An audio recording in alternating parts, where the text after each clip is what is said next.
Assalamualaikum warahmatullahi wabarakatuh. Berjumpa kembali dengan sahabat belajar. Video kali ini kita akan belajar tema 4, subtema 2, sudah sampai pada pembelajaran 5. Sahabat belajar, jangan lupa untuk berdoa sebelum memulai pembelajaran. Setelah berolahraga bela diri, tiba-tiba kepala Edo terasa pusing. Edo teringat jika peredaran darah pada tubuhnya pernah terkena gangguan tekanan darah rendah. Kemudian Edo beristirahat di ruang UKS. Nah, tahukah kamu penyebab terjadinya tekanan darah rendah? Mari kita simak beberapa gangguan pada peredaran darah beserta penyebabnya berikut ini. 1. Jantung koroner. Penyebabnya adalah adanya penyumbatan pembuluh darah dalam jantung, misalnya lemak. 2. Hipertensi atau darah tinggi. Penyebabnya adalah tingginya tekanan darah, makan berlebihan, stres, merokok, dan banyak minum alkohol. Ketiga, varises. Penyebabnya karena tekanan darah yang terlalu besar dan jumlah darah yang dipompa oleh jantung terlalu banyak. 4. Anemia.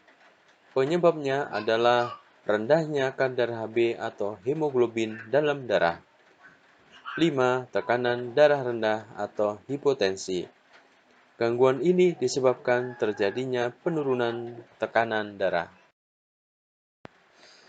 6. Leukemia. Penyebabnya adalah bertambahnya sel darah putih yang tak terkendali. 7. Ambeien. Penyebabnya adalah pembengkakan pembuluh darah di dalam atau sekitar bokong, yaitu di dalam rektum atau di dalam anus. 8. Hemofili. Penyebabnya adalah kelainan genetik pada darah yang disebabkan adanya kekurangan faktor pembekuan darah. 9. Penyakit kuning.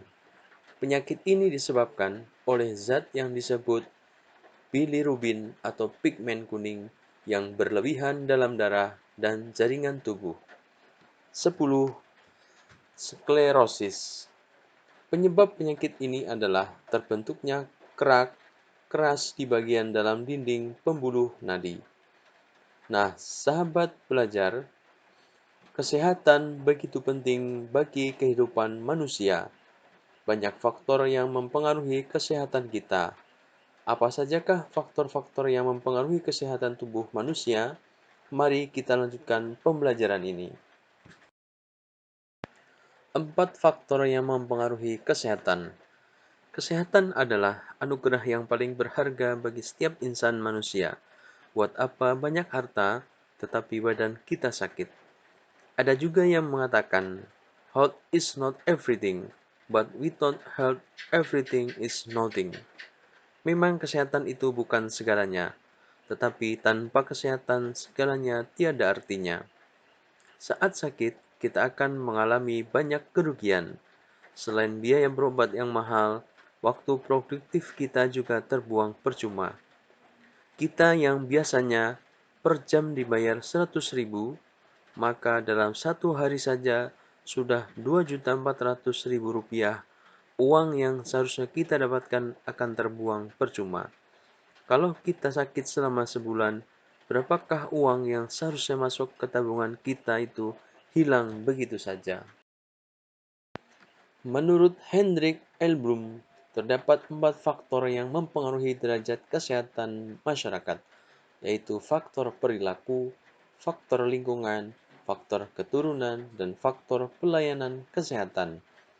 Dari 4 faktor yang mempengaruhi derajat kesehatan tersebut, ternyata faktor perilaku memiliki pengaruh yang cukup besar, kemudian diikuti oleh faktor lingkungan, pelayanan kesehatan, dan faktor keturunan. Keempat faktor di atas memiliki keterkaitan dan saling mempengaruhi. Pertama, faktor perilaku. Perilaku masyarakat yang sehat akan menunjang dan berdampak semakin meningkatnya derajat kesehatan. Hal ini dapat kita lihat dari semakin banyaknya penyakit berbasis perilaku dan gaya hidup. Misalnya, kebiasaan pola makan yang sehat dapat menghindarkan kita dari serangan banyak penyakit, antara lain jantung, darah tinggi, stroke, obesitas atau kegemukan, diabetes meletus, dan lain sebagainya. Kebiasaan atau perilaku mencuci tangan sebelum makan akan menghindarkan kita dari penyakit saluran pencernaan, seperti diare dan lain sebagainya. Perilaku menggosok gigi setelah makan dan sebelum tidur dapat mencegah penyakit seputar kesehatan gigi dan mulut. Dan masih banyak perilaku atau kebiasaan yang berpengaruh terhadap kesehatan. Kedua, faktor lingkungan. Lingkungan yang bersih sangat berperan dalam meningkatkan derajat kesehatan masyarakat. Beberapa penyakit yang sering menjangkiti masyarakat yang hidup di lingkungan kumuh antara lain demam berdarah, gatal-gatal, infeksi saluran pencernaan, dan pernapasan. Ketiga, faktor pelayanan kesehatan. Ketersediaan fasilitas kesehatan dengan mutu pelayanan yang baik akan mempercepat derajat kesehatan masyarakat. Dengan adanya fasilitas yang mudah terjangkau dan dengan mutu pelayanan yang baik akan meningkatkan akses pelayanan kesehatan masyarakat. Ketersediaan fasilitas harus diikuti dengan keterampilan tenaga kesehatan yang merata, mencukupi, dan mempunyai kompetensi di bidangnya dalam pelayanan hingga tingkat pelosok desa. Keempat, faktor keturunan. Banyak penyakit yang dapat kita cegah, misalnya dengan cara membersihkan lingkungan. Namun, sebagian penyakit tidak dapat kita hindari, seperti penyakit keturunan.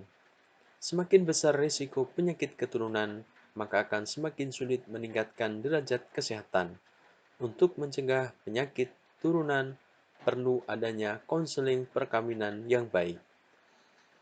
Keempat faktor di atas saling berpengaruh dan tidak berdiri sendiri.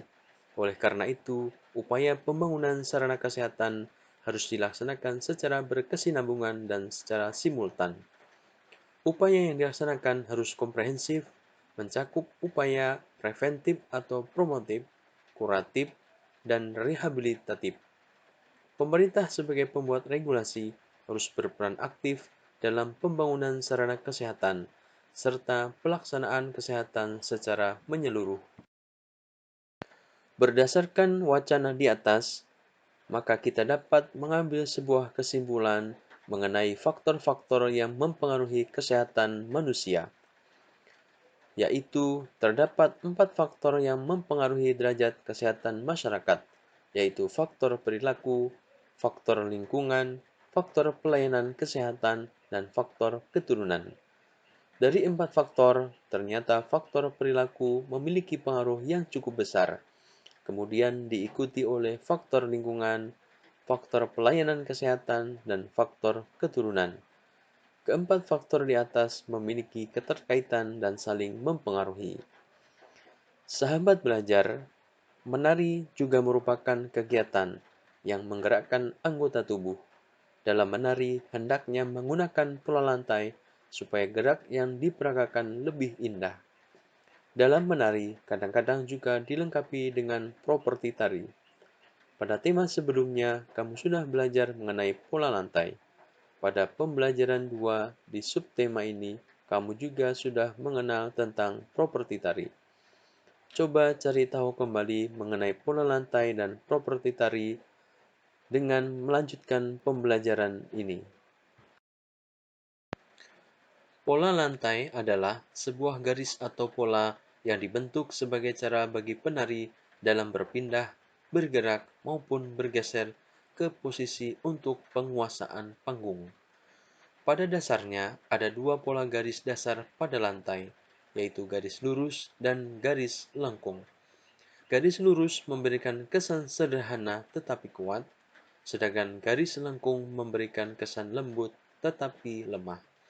Berikut adalah bentuk pola lantai kelompok. Yang pertama vertikal atau lurus, kedua diagonal atau mereng, dan yang ketiga melengkung. Sahabat belajar, tubuh manusia memang hendaknya banyak bergerak.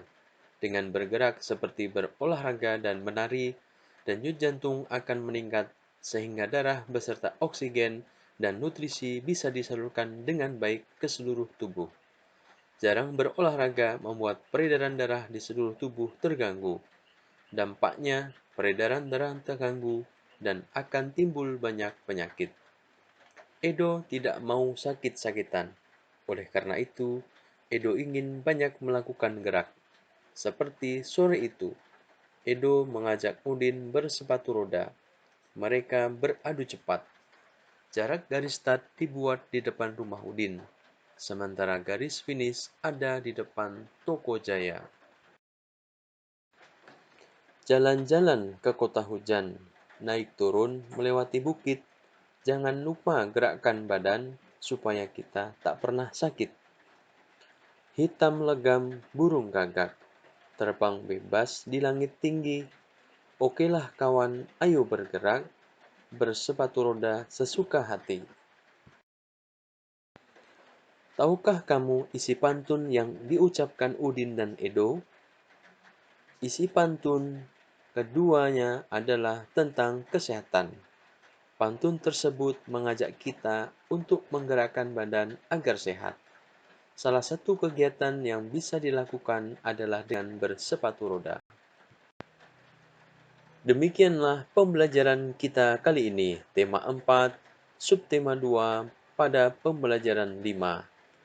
Sahabat belajar, mari kita berolahraga secara teratur agar peredaran darah kita tetap lancar dan sehat.